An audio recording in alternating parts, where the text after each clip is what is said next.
Several members of Poland's opposition have produced evidence they were hacked by Pegasus software.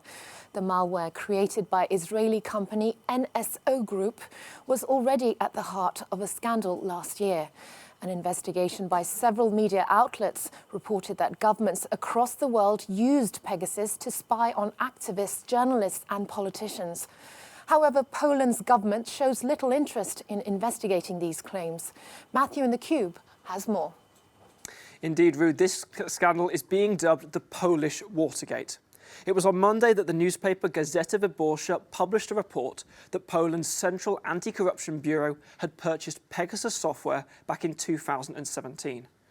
Now, you might have heard of Pegasus. It's a powerful software that essentially allows users to access somebody's mobile phone without their knowledge, downloading messages, photos, or even taking control of the device itself.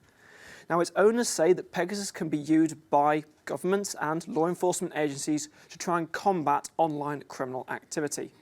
But it was last year that an investigation found that European governments had used Pegasus to spy on activists and journalists, including in countries like France, Spain and Hungary. Well, now in Poland, there are allegations that the Polish government used Pegasus to hack and target opposition activists. And what's more, allegations that Pegasus cost €5 million and was reportedly paid for using a special fund to protect victims of crime. Now, it was last month that the Associated Press said that the phone of this man had been targeted.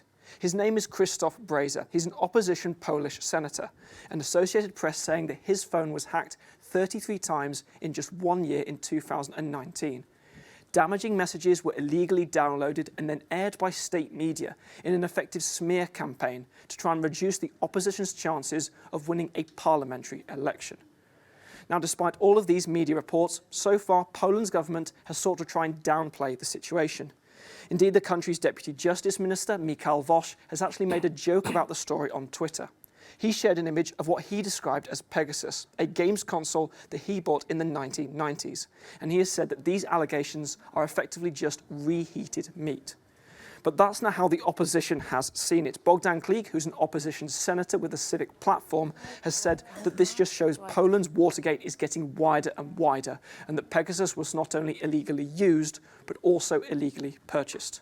Researchers say that when it comes to the Pegasus scandal, this could just be the tip of the iceberg. But so far, Poland has continually denied that it ever bought the software in the first place.